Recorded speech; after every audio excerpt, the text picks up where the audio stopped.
Action, we are on the ground talking to voters about what they want for their area. And an update tonight on the latest rounds of demolition exercises, where officials are going next. Those stories plus the days of the news this late night, Wednesday, November 12th, 2025.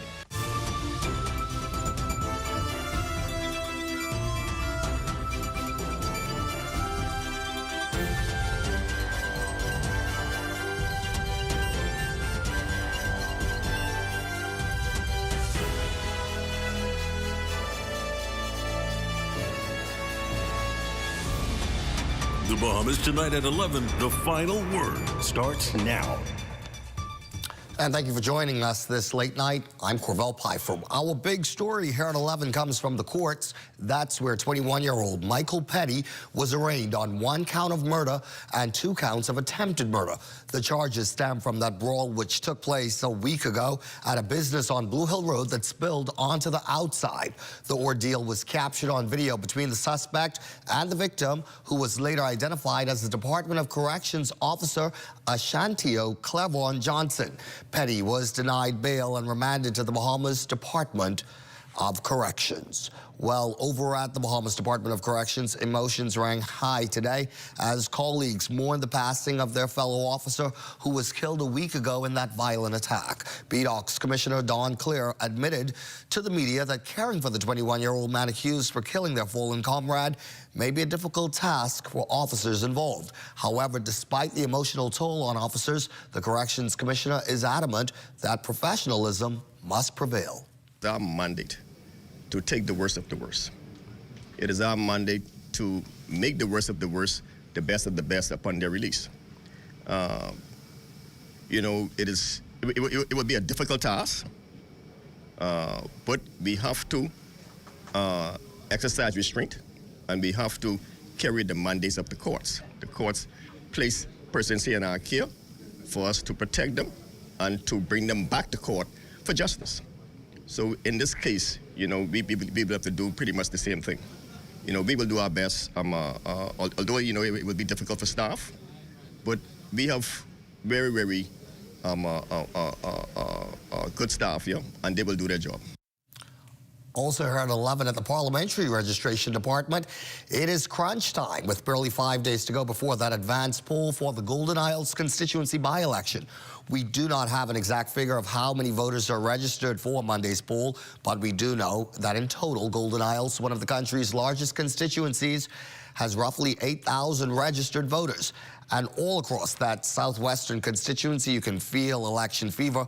The posters are up for the candidates vying for that seat. It is a 4-way race. The Progressive Liberal Party's Darren Pickstock, the Free National Movement's Brian Brown, Brian Roll of the Coalition of Independents, and Karen Kim Butler, the lone female and independent candidate in this contest. Now, canvassing the area this evening, we caught up with some very anxious first-time voters, Elvis Cartwright and Andrew Sweeting, who talked to us about what they think their constituency needs.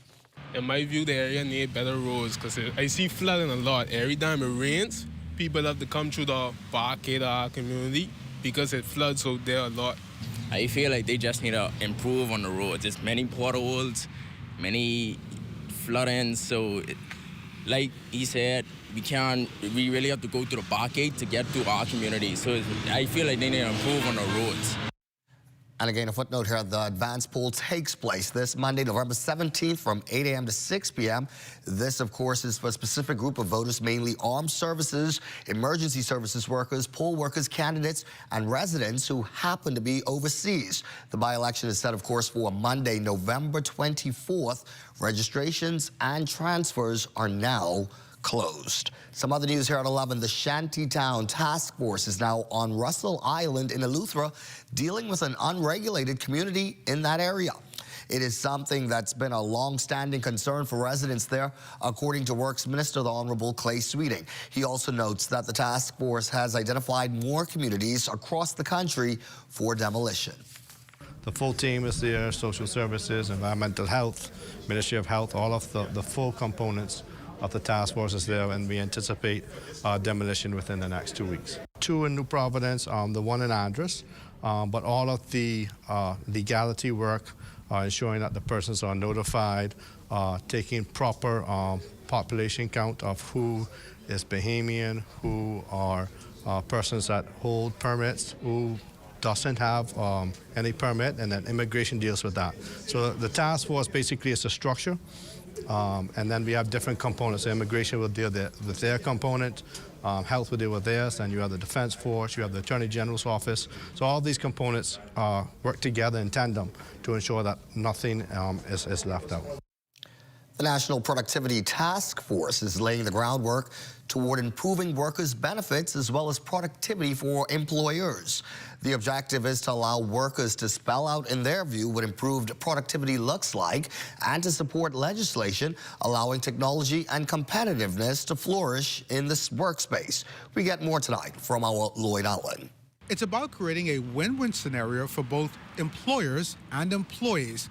The newly established Productivity Task Force meeting recently, announcing plans to launch a new survey with the goal of looking at areas like technology and competitiveness, improving conditions for employees and employers across the Bahamas. We want to see the person who's sitting on top in the C-suite and the guy who cleans his car giving us a response to the same survey, because that diversity in opinions and views is going to help to drive the work that we're doing. National Productivity Task Force Chair Edison Sumner explains that the initiative, although new, will use responses from a national survey to support a draft legislation working toward improved output in technology and competitiveness nationally. Our ultimate goal is to have the final draft that we've agreed to after consultation on the minister's desk no later than March of next year. That survey is currently open to the public through a QR code and takes about 10 minutes to complete. Labor and Public Service Minister, the Honorable Pia Glover-Roll, says as the world evolves, so too must productivity in the Bahamas. Productivity is the engine that drives economic growth, job creation, and improved wages.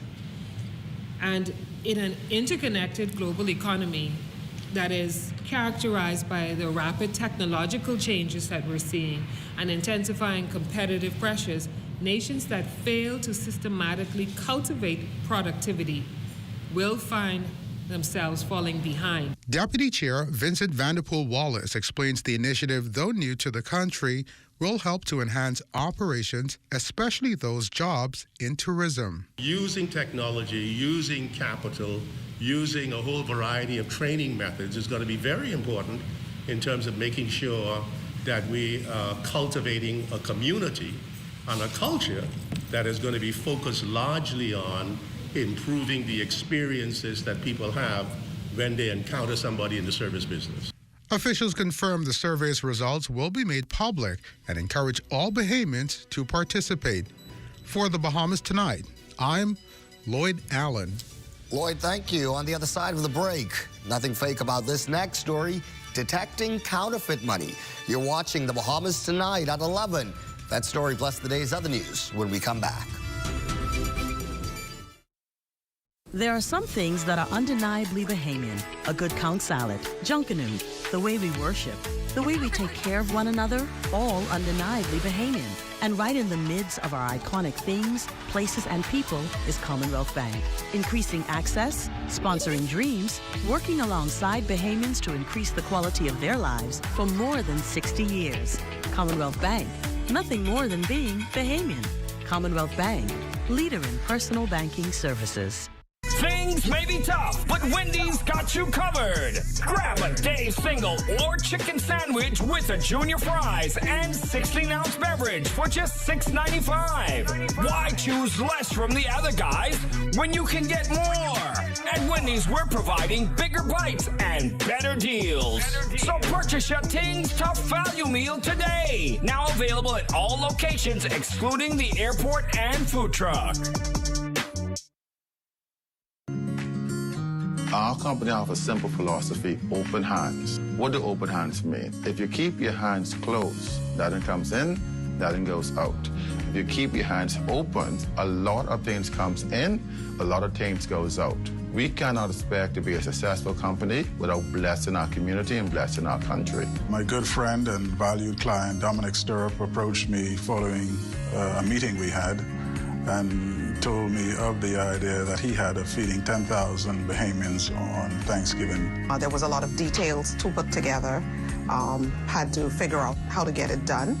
But at the end, it was worth it. At the end, it gave me a heart of gratitude to know that our company is reaching out to so many persons. We invite you on a journey to witness an extraordinary chapter in the story of the Bahamas Striping Group of Companies, a tale of compassion, unity, and the true spirit of Thanksgiving.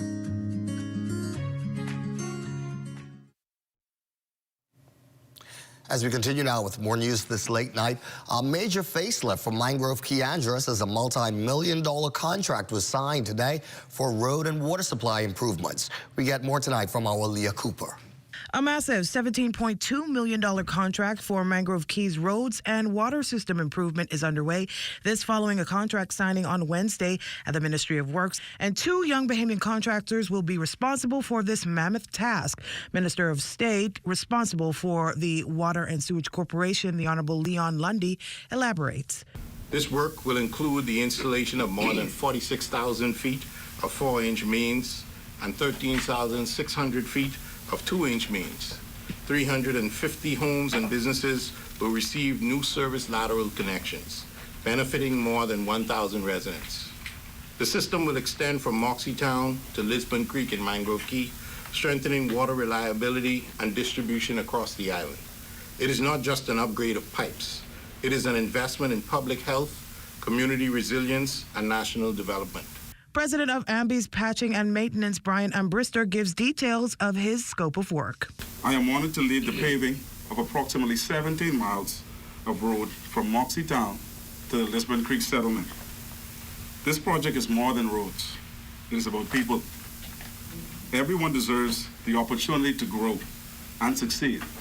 And through this project, we hope to open doors for the community to do just that.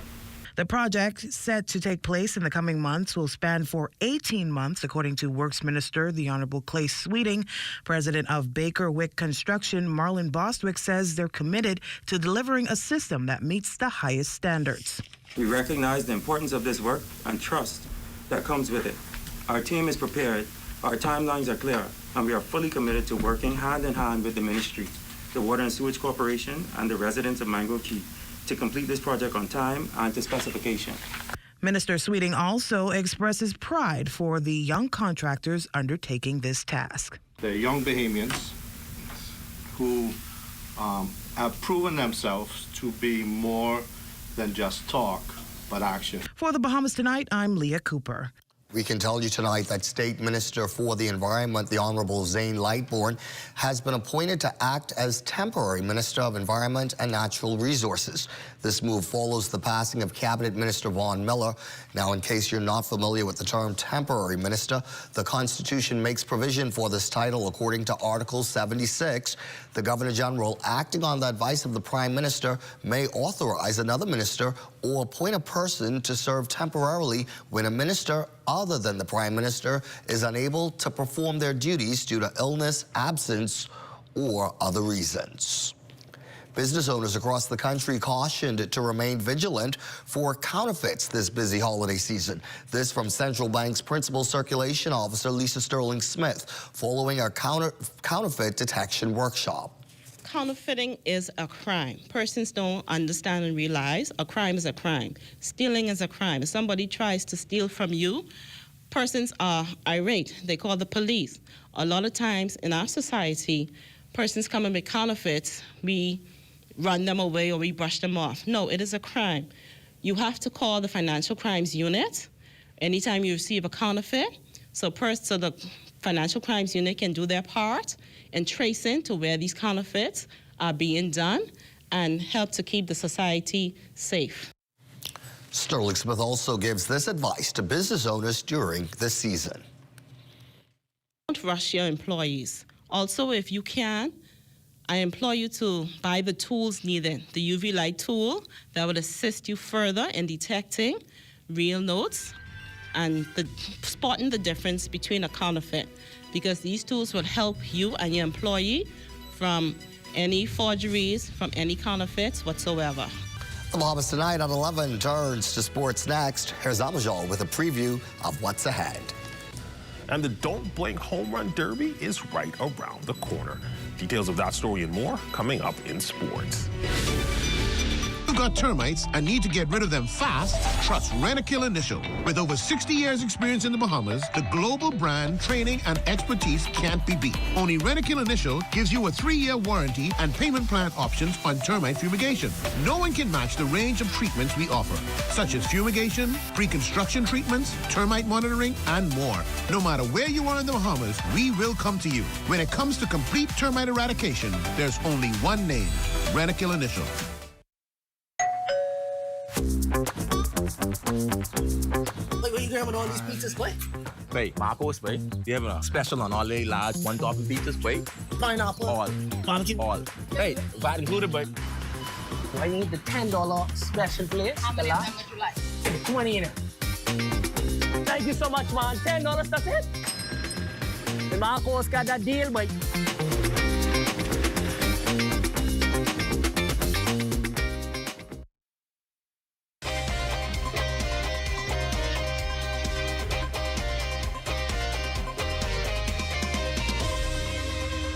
Welcome to your Wednesday evening sports check, everyone. I'm Amajal Knowles, topping sports. Derbymas is right around the corner. The 8th edition of the Don't Blink Home Run Derby is quickly approaching, with the event set to swing into action December 14th. But of course, with a week of activities leading up to the showcase, Don't Blink, of course, the brainchild of professional baseball players Lucius Fox and Todd Isaacs Jr.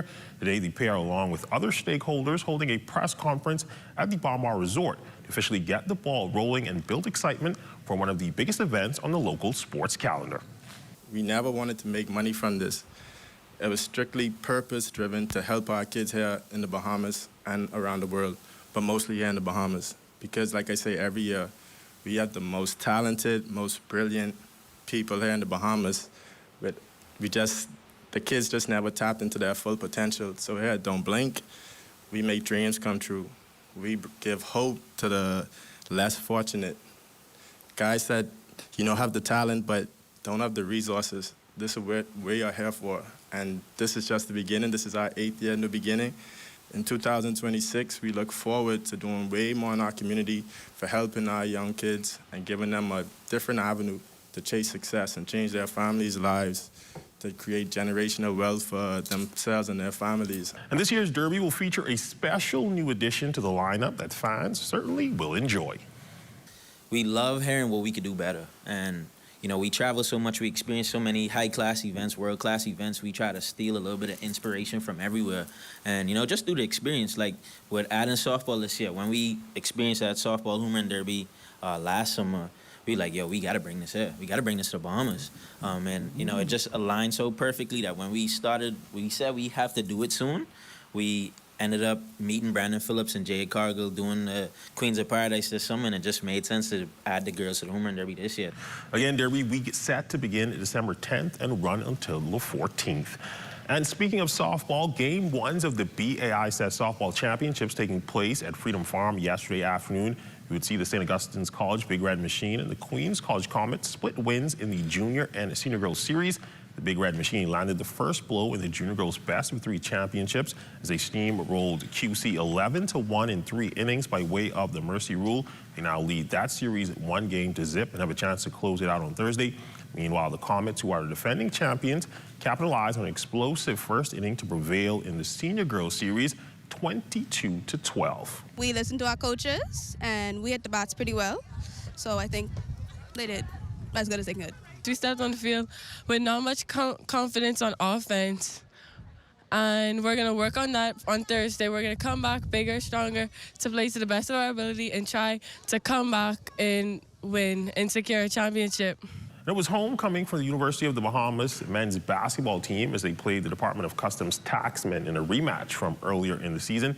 UB dominated the fourth quarter 32-12 on the way to a 99-63 win to improve to 3-1 in their showcase.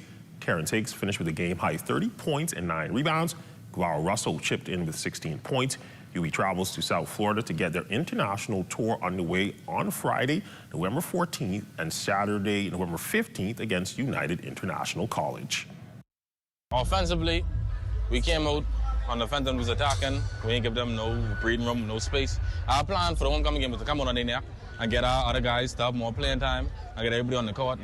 And in track news, Redline Athletics Track and Field Club hosted its 6th annual Motivational Health and Wellness Seminar over the weekend at the University of the Bahamas. The event brought together 70 athletes from the host club and other local programs, giving them the opportunity to gain valuable insight from a lineup of renowned keynote speakers, including Olympians Debbie Ferguson-McKenzie, Ivan E. Kemp, and Renward Wells. And that's been a look at your sports on this Wednesday. I'm Amajal Knowles, signing out until tomorrow.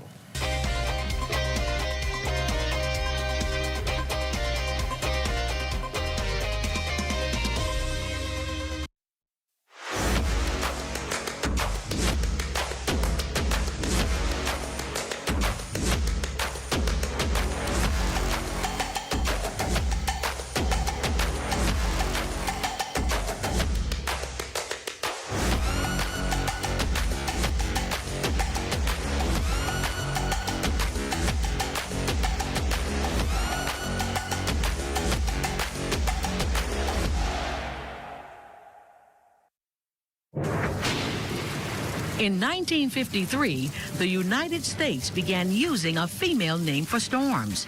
And by 1978, both male and female names were used to identify northern Pacific storms. This was then adopted in 1979 for storms in the Atlantic Basin. The National Hurricane Center does not control the naming of tropical storms. Instead, there is a strict procedure established by the World's Meteorological Organization for Atlantic hurricanes. There is a list of male and female names which are used on a 6-year rotation.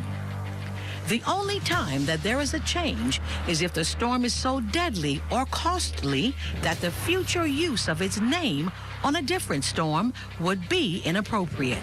These are the names of the storms for the 2025 Atlantic hurricane season: Andrea, Barry, Chantal, Dexter, Aaron, Fernand, Gabrielle, Umberto, Imelda, Jerry, Karen, Lorenzo, Melissa, Nestor, Olga, Pablo, Rebecca, Sebastian, Tanya, Van, Wendy.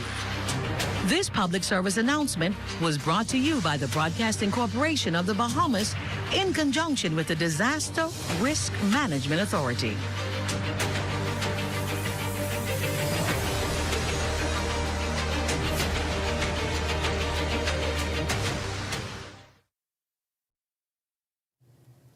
Well, I sure hope you've been enjoying the cooler temperatures we've been experiencing. How long will they stick around?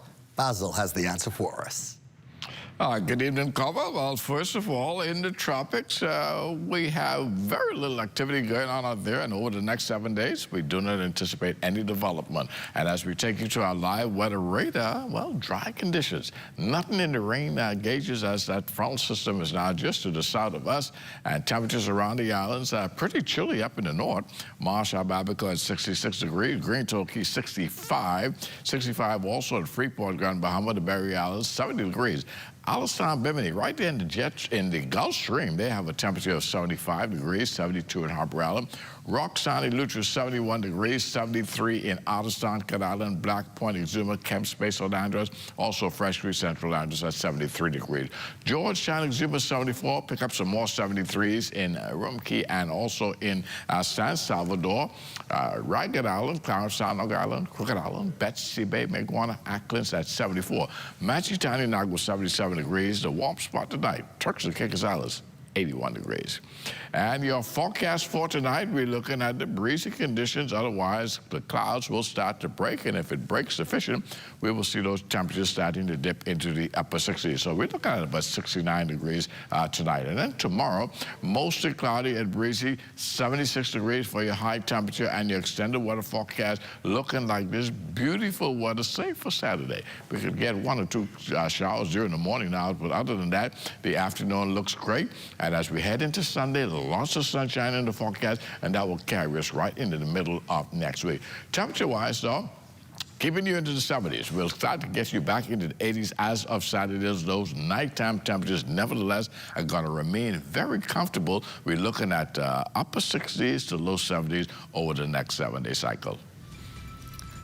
Not that my opinion matters, but that is one great-looking forecast. Thank you, Basil, and thank you for being with us this late night. I'm Corvell Pyfrom, and for all of us, take care, be well, and remember, we'll be looking to see you right back here tomorrow evening. Good night.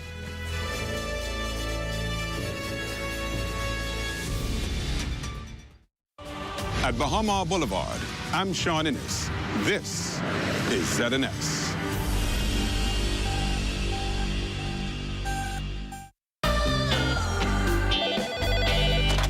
National Arts Council.